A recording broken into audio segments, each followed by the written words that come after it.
Now, at first glance, people can look at this game and think, oh, it looks a lot like Diablo. What separates your game different from Diablo?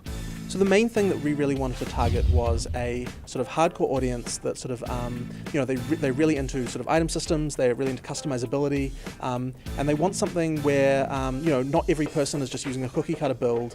They want to be able to experiment and try new things. That's kind of, the main sort of audience that we're targeting, and, that sort of an audience that may not necessarily have been served with recent action RPGs. You also mentioned that you'll be updating the game constantly. Every 2 weeks is your goal for content updates. Yeah, so we've been doing 2 weeks during closed beta until the point where we had to sort of do a bit of a crunch period for release here. And so every 2 weeks we'll release new items, new skills, that kind of stuff. And we've also got a sort of 4-month rotation for larger updates. And that sort of coincides with the challenge league system that we have, where every 4 months there's like sort of an economy reset where we create new leagues which allow people to play in them. Now, the game will be out on Steam and it will be free to play. Can you go into details about that? Yeah, so on October the 23rd when we release, we're going to be on Steam, and we are free to play. But when we say free to play, it brings a lot of negative perceptions a lot of the time. But I'd like to say that we're completely we don't have any pay to win elements. We're completely everything that we sell is cosmetic only, and we really believe that that's the only way to do a ethical free to play model. Because if we want to be a competitive game, we can't exactly charge for to become better than someone else, because then where's the competition there? Why do you think free to play is so popular in today's gaming space? Why is it so popular, did you say? Well, I mean, obviously, in some ways it's actually a better model than the traditional model, because of the fact that you get to try the game and know that you like it before you put any money up for it. Which is interesting, because for a game that is like a $60 purchase, what they're really interested in is getting you to pay the upfront money, which just means it needs to be exciting up front. It doesn't have to necessarily be long, it doesn't necessarily have to be engaging in the long term.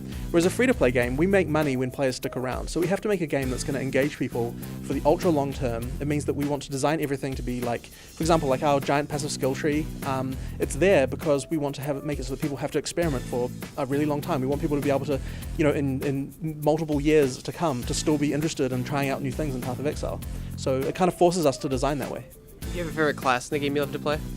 Well, I'm generally partial. I'm a ranged guy, so I like the ranger. I don't like to get hurt, so that's kind of my thing. Do you have like a good, perfect build you've made for your ranger so far? I actually haven't made this one myself, but I've played with it, and that is the chain lightning arrow ranger is particularly deadly. I need to actually get grinding for some items and then put one of those together. How does fan feedback help you improve the overall experience? So it's actually helped a lot.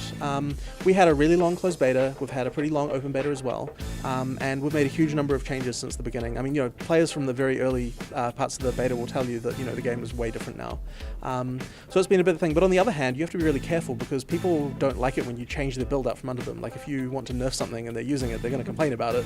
So we kind of have to sometimes batch changes up into one go, kind of like rip the plaster off, as it were, and have it make a bunch of changes at once. But it's still absolutely really good. Knowing what the community thinks before you release a game, and understanding how to make changes. There are a lot of things that we would never have designed well if it wasn't for the community involvement. You guys are going to be on PC. Any plans for Mac or console in the future? Well, I'm not going to say no to that, but I would definitely like to do it. But we don't have any official announced plans for that yet. And when does your game officially come out? October the 23rd, on either from our site or on Steam. And if people want to support your game, where can they do it?